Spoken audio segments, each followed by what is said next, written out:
Alright guys, so today's video is a little different because today I'm sharing with you a members only video. And before you get mad thinking, that I have a member section making people pay for content, y'all, it's nothing like that. I started my member section years ago because I had people that wanted to tip me a couple bucks every month because they appreciate the information that I put out all the time for free. And so I make a few videos that are sort of like behind the scenes or more personal stuff about me. Because surprisingly, every time I start talking about me in my videos to the world, I lose a lot of subscribers. Most people come to my videos just to see the repairs. That's why you might notice I get straight into it. There's no talking, I just tell you what I'm gonna fix and do it. All my members videos are highly unedited. It's just pretty much, there's no special thumbnail. I pretty much just turn the camera on, say what I'm gonna say, and post it. Also, I don't put ads in those videos. So they might get a little bit more information about me or a little bit more video of my chickens, but any tip or trick that I tell them, eventually I tell the entire world. But this member video, I sort of got to share with you because it's a continuation of a repair that I did that I showed to the world. Now, a few days ago, probably when you see this video, I did a backpack blower repair that a customer had brought into me from another repair shop. And the repair ended up being crazy long, had a bunch of issues. But afterwards, I called the customer, got a lot of backstory, and found out some crazy stuff. So I made a member video about it after I was doing more repairs to that blower. And I want to share it with y'all. So excuse this very rough video with no fancy edits or anything like that, but I do want to share this with you because I feel like y'all need to know the end of this story. Now, this video is a continuation of a repair that I just did, so you will want to watch that video first or this one will make no sense. So I will leave a link to that video in the description box below. Check it out before you watch this. And if you've already seen it, kick back and enjoy. Hey, channel members. Hope everybody's having a great week. You're gonna hear some stuff going on in the background. As you know, my member videos, they're not my highly polished videos where I do a lot of cuts and edits, and the guys got to get to work, so I can't, make them be quiet the entire time I'm filming. So you might hear some stuff in the background today. As always, Baxter crowing. But I wanted to bring you along a little behind the scenes on this backpack blower. If you have not seen the video that I put out today, it was extremely long. There was a lot of issues with this blower. Got it running, and it was running great, but I spoke with a customer after I got done, and I wanted a little backstory on it to know like how it got to this point. And there's a story. There's always a story. So if you have not seen that video yet, I highly suggest going and watching that video before you watch this video, because this video might not make any sense if you haven't seen that video yet.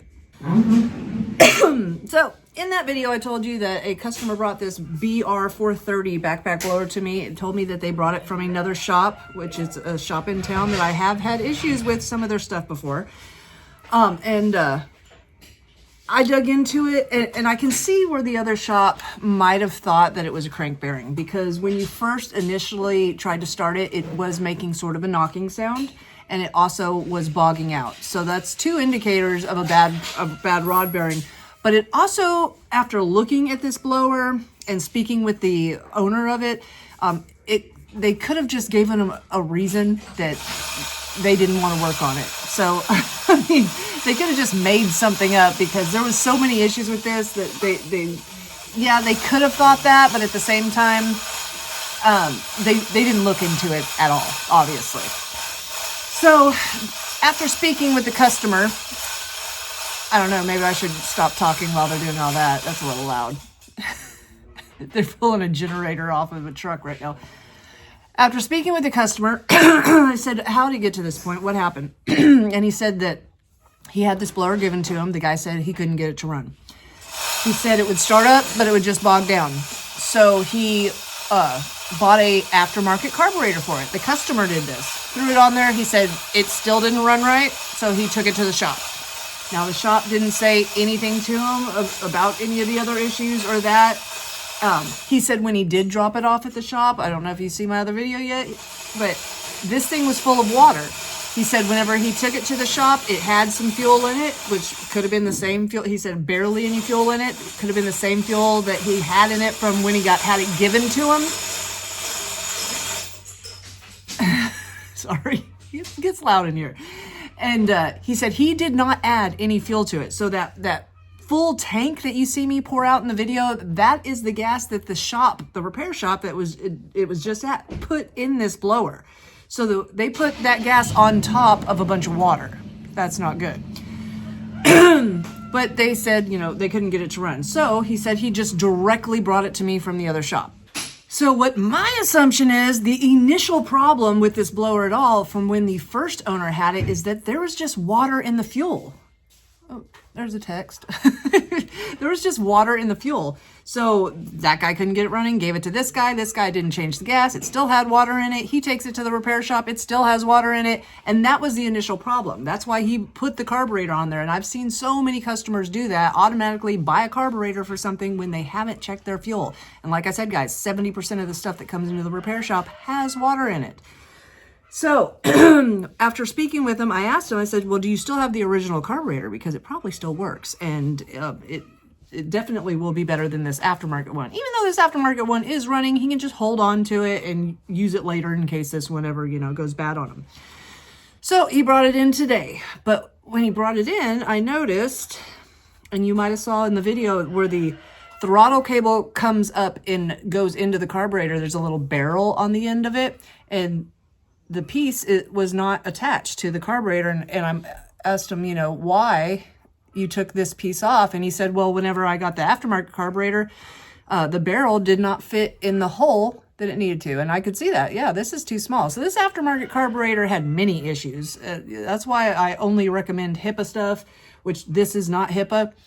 And so he had to switch this out to actually make that carburetor throttle cable work at all. So I knew I needed to go back into this blower anyways because one of the bushings on the housing was missing. It had a missing screw in the rewind too, and it had two of the bushings that go in there, but one was missing, which could happen at any point. These fall out, people don't realize it. And I thought I was going to have to order more bushings, but I actually had a bunch in stock. So if you ever need these bushings, they are a 9991-003-5087. Okay, they're cheap, but they're very important. So we're going to just pop that back in there, that new one. So we're good to go on that. Also, there were some screws that were missing initially whenever I worked on this. There's a screw that goes in here. I still needed to put the screw in the bottom of the air filter base. But I'm going to go ahead and change this carburetor out and see if his original carburetor worked and if the water in the fuel was the problem the whole time. So while I'm popping this off, I might as well tell you a little bit about my trip to Rhode Island. That was fun.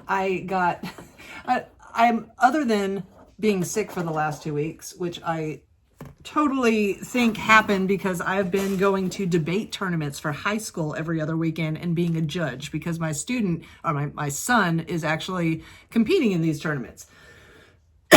So I have been around like 200 to 300 germy kids every other weekend, and I think that all of them that are coming in there, they've got the gunk too. So I think that I'm constantly getting sick from all these little germy kids, but it's really fun. I'm enjoying it, so I'm gonna keep doing that.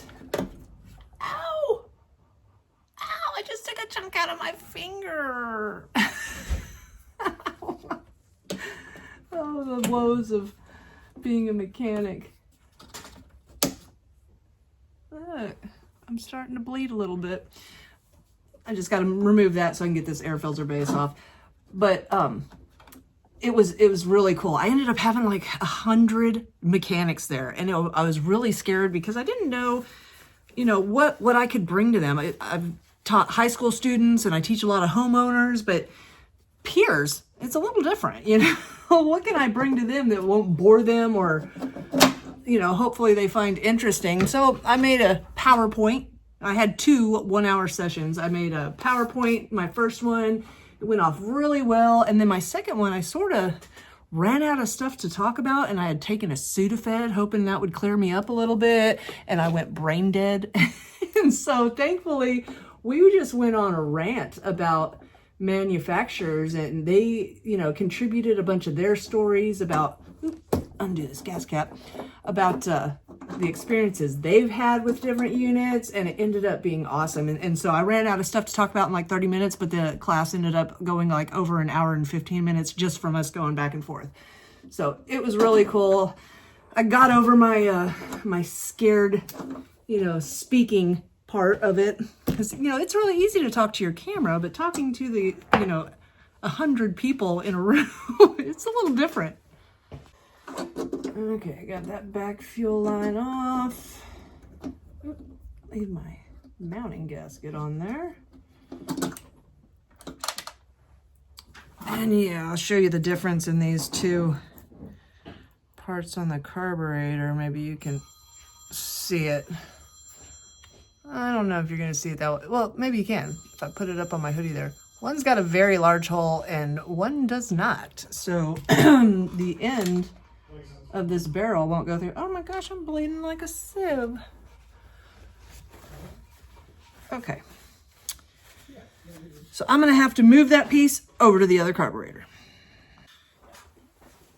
Now, one thing that was super crazy about experiencing that area of the United States, which I had never been anywhere up there. The farthest I've gone is Kentucky. And they had quite a snowstorm, like 37 inches the week before we got there. And I was so surprised on how well everything was cleared up. Like they, you know, they get it all the time. If that happened in Arkansas, we had 6 inches of ice, and the entire town closed down for a week. No school, no nothing. Nobody was working. Nobody was going to work. It was crazy. But they get it too much, so they just keep chugging along. So that was pretty cool. We had snow while we were there, a little bit, just drizzles, but it actually snowed. It was weird. Slush. I never had slush, like a ice slushy drink. That's what it was snowing on us, slush, and that you don't get that in Arkansas. So that was a little weird. I am like really bleeding. I'm gonna have to get a Band-Aid. Okay, all better. Okay, I got the part put back on this carburetor. It's working good. It's not sticking like that other one was, all weird. And I think we're good. I checked the gaskets and they're all right. And go ahead and start putting her back together. Get this fuel line on here.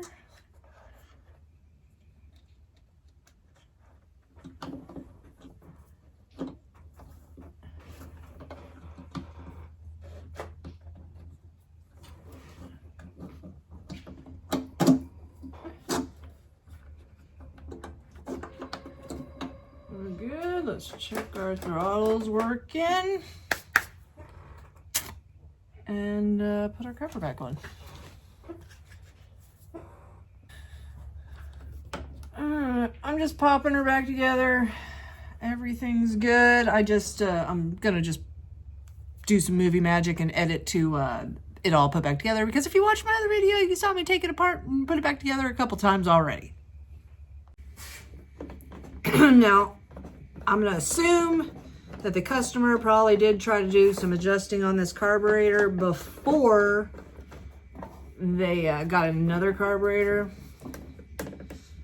And I still got to find a screw for the top of the air filter. But, so I don't know what it's going to do when I try to start it up. We'll see.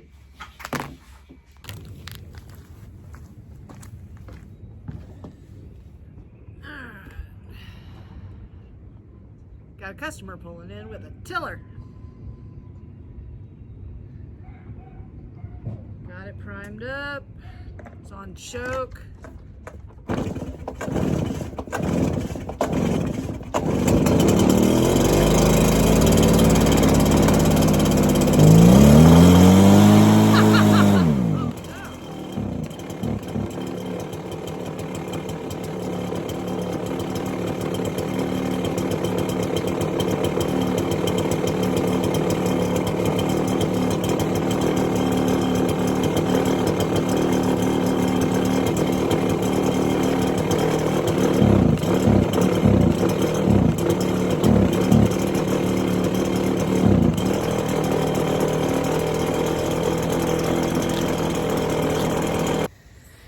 You know what I did?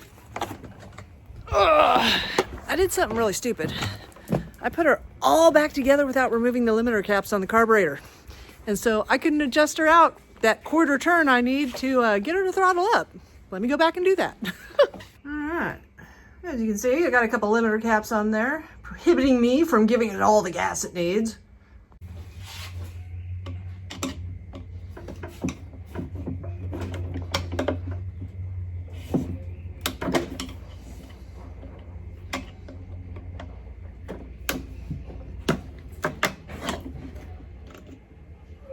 There it is.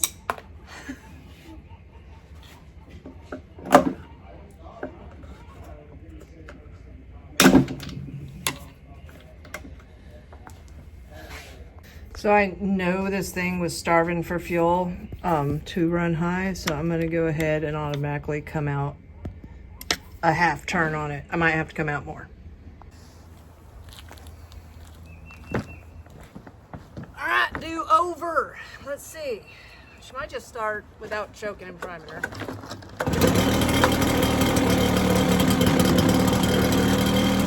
She idles great. See? More again.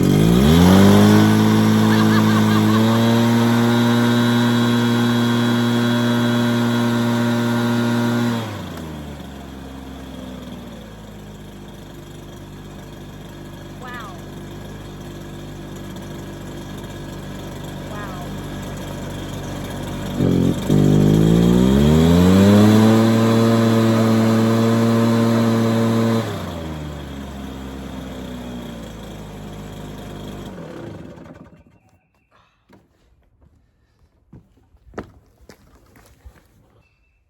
Y'all, that's crazy. Okay, the other shop told him it was a crank bearing, that it was a dead unit, that it wasn't going to be worth fixing.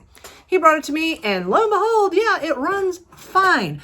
Why didn't that other shop go into it at all? Or maybe ask the customer, did you put this carburetor on it? Do you have the original carburetor? Some things just irritate me just a little bit. That thing runs perfect. There is absolutely nothing wrong with it.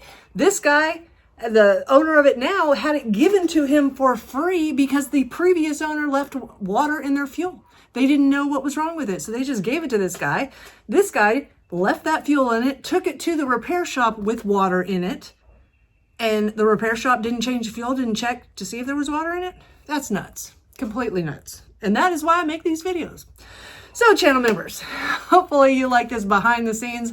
I think I might share, usually I don't share my member videos with the world, but I think I might have to with this one because, yeah, I didn't see this turning out this way, but it did, and runs great. So guys, thanks again for being channel members. Hope you all have a great week.